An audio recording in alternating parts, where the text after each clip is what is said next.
Hello YouTube. I usually make my top list for my favorite albums each year. Um, I decided to do it and talk a bit about them and make a video. So it's first time for me. This is going to be a top 15 list of 2025 of my favorite albums this year. It's been a great year for music, so let's dive in. At number 15, I got Facts, the album Wish Defense. This was a new discovery for me this year. I think it was the last album produced by Steve Albini. It sounds a bit like his band Shellac. Post-punk, angular guitars, chorusy bass, aggressive vocals, but mostly instrumentally driven. A very cool album. So check that one out. Number 15 on my list. Number 14 was a comeback album from the band we all know, Pulp. Was very hyped when it arrived, mostly due to the lead single Spike Island, which is still a highlight on the album. Mellowed out a bit on this album after a while. I have to admit I haven't listened to it as much as you would expect. I guess I'm not always in the mood for pulp, but this is a fine effort. Some feels like leftovers from the 90s pulp, some feels like Jarvis solo, but it's a fun album, and I'm glad we have it this year, a comeback album from Pulp. I hope they do more. Another comeback album is this one by the Chameleons. Let's see if I'm in focus. It's called Arctic Moon. Probably my most anticipated album for 2025. I found it to be a decent effort. Not everyone digs this album. There's only like 6 or 7 songs on here, but they are pretty good. My favorites are the opener and the closer, Savior Are a Dangerous Thing, and what was it called again? Where Are You? Which is actually a song that they released over a year ago. I saw them in January this year for the first time. Highlight concert-wise for me. And then they played the song, I remember, and they got it on this album, which they released in October, I think it was, and they had it remixed. So those are great tracks, up-tempo and cool classic Chameleon stuff, maybe, especially the last song, I think. But mostly this is not the 80s cold post-punk type of sound. It's more warm and perhaps inspired by Beatles and stuff. I think it could use maybe a more like an up-tempo song or something midway through, because it kind of mellows out a bit too much, perhaps. But yeah, as I said, it's a decent effort for a Chameleons album in 2025. Favorite band or artist for me, Destroyer. At number 12. I usually obsess over Destroyer albums. I found myself that I was not as interested in Destroyer this year, and with this album, they had some great lead single, and then the third single, Cataract Time, probably the highlight on this record. What can I say? Maybe not as inspired as the other previous Destroyer releases. Cataract Time, it's a good song, but it feels like a leftover from Kaput, and I felt like it did some tricks that he did on Labyrinthitis, his last album that came before this one. yeah, but it's still good, and it's always fun to have a new Destroyer album. And as with this guy, Alex G, the album is called Headlights.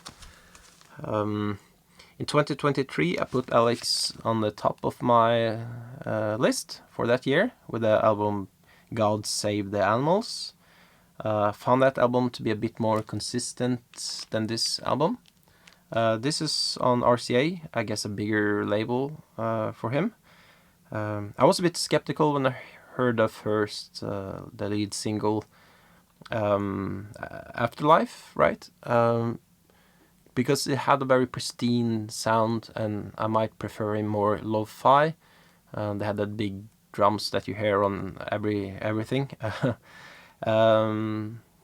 But I grew to like that song, and I recognized that, yeah, it's great, and it still feels very much like an Alex G album.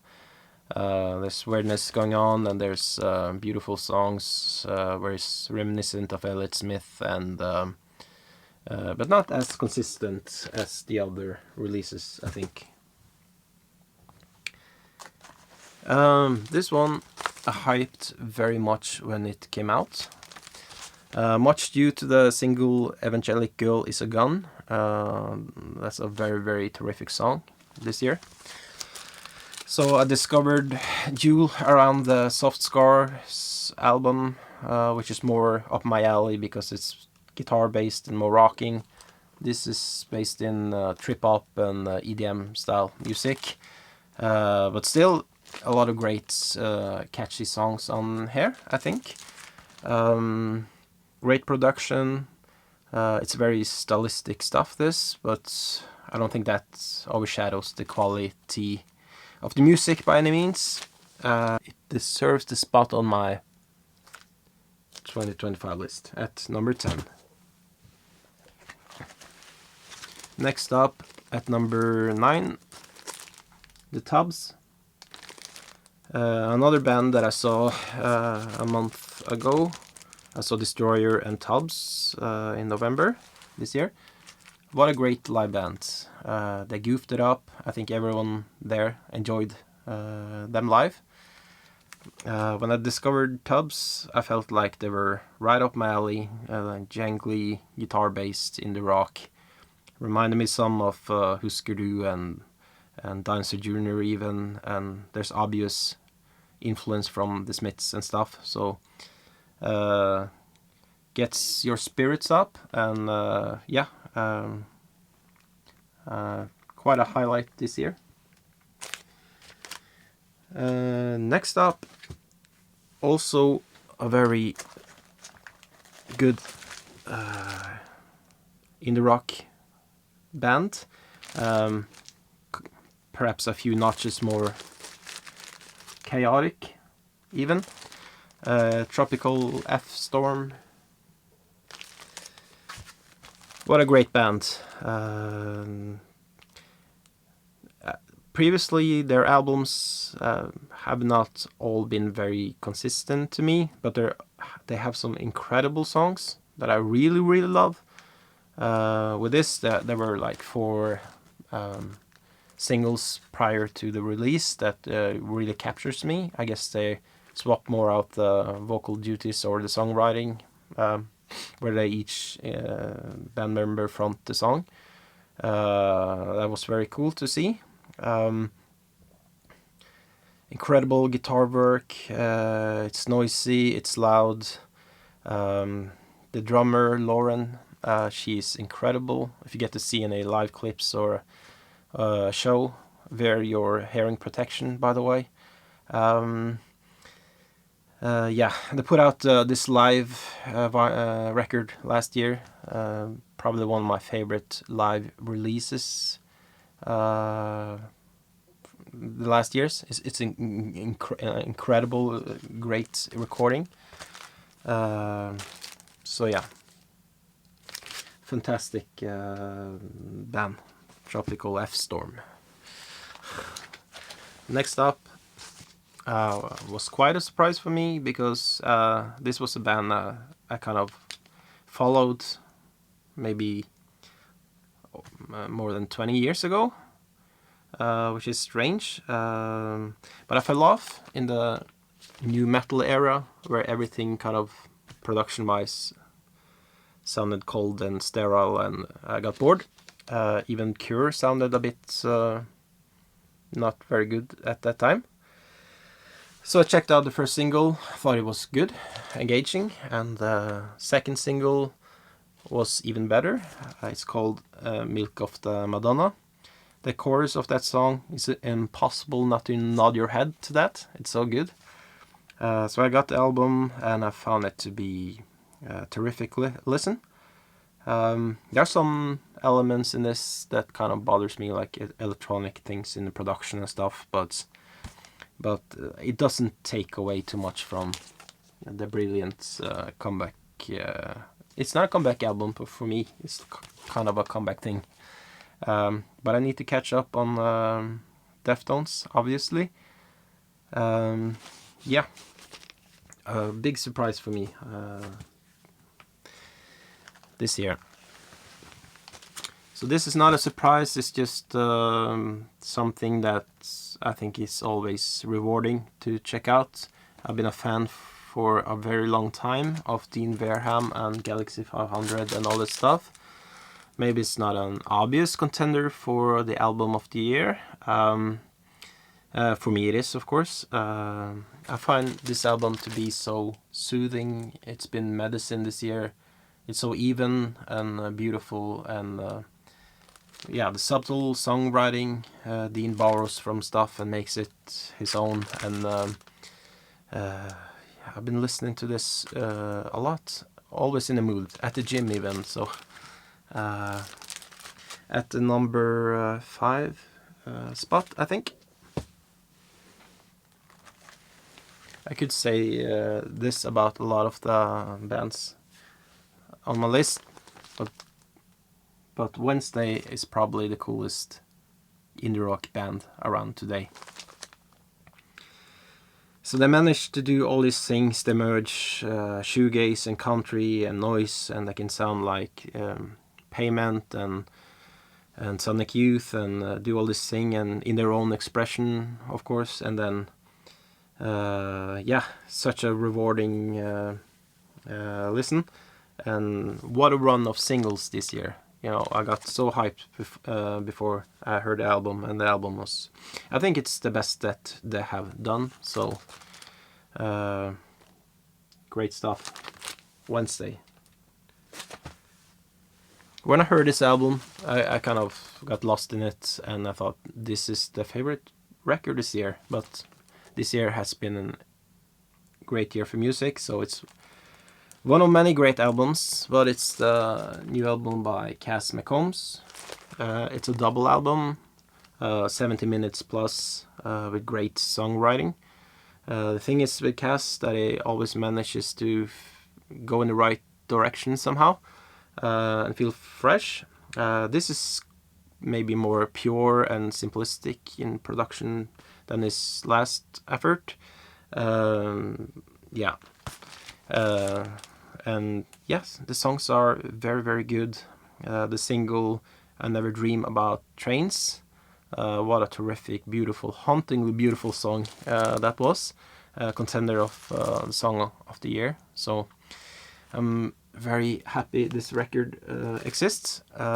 Was a bit disappointed about the vinyl release because there were some audible distortions and that bothered me a bit. So I've mostly been listening to this on digital. If you like Cass McCombs, you're gonna like this album, I think, by Jeff Tweedy. So I'm a casual Wilco Jeff Tweedy listener in 2025.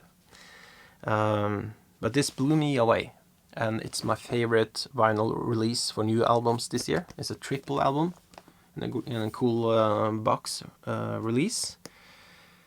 So checking this out, and just great songs, one after another. One Tiny Flower, Caught Up in the Past, one of my favorites here, and all the way through. And highlight, of course, Feel Free. That single, Lou Reed Was My Babysitter, maybe I got a bit tired of after a while, but it's also very cool. probably the album I've listened to the most this year.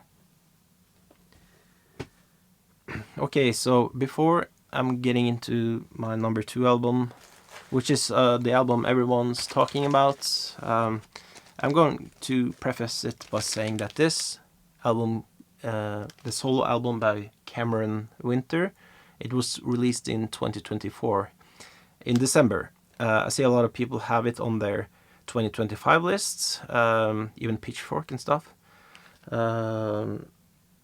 If it was released in 2025, this would have been my number 1 album. What a talent, what an incredible album. I decided to revise my 2024 list because that was the year it came out. But even if it's like a generational thing now, you can't beat that, the Cure album, which I still listen to a lot. But yeah, this is better than the one I'm going to talk about next, which is Cameron Winter's band Geese.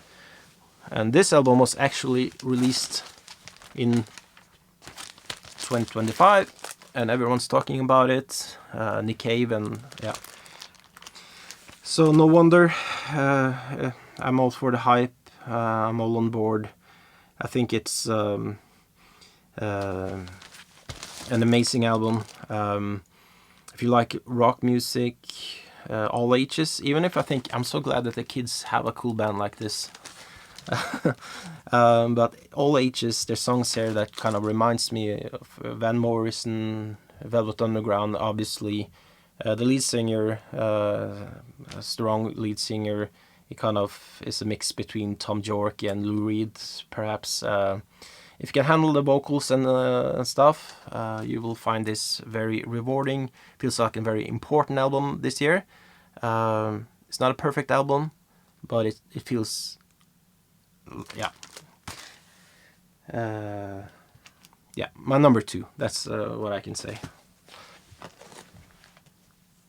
Number 1 is Suede. So I've been a casual Suede listener. I don't know why this clicked with me so much, just instantly. I think now that I'm older, I kind of have learned about, and I love all the bands that inspired Suede, like Echo and the Bunnymen and Chameleons, and as they are making this probably more post-punk and dark sounding album, it just clicked with me. Starts on track 1 with just a lot of energy, grabs you, a lot of great hooks in the choruses, and all the way through I think it's brilliant. It's dramatic, of course, but it's not like glammy and Britpoppy like they were back in the day. Instantly knew that this is my favorite album this year. So from now on, I'm a Suede fan. I'm not a fan of this version of the vinyl, the white version, which is basically the vinyl wrapped in a poster. I was very annoyed by that situation, so I got the black vinyl instead. Everything worked out in the end. Yeah, brilliant. Number 1, no question. So that's my list for 2025. Thanks for watching, and take care.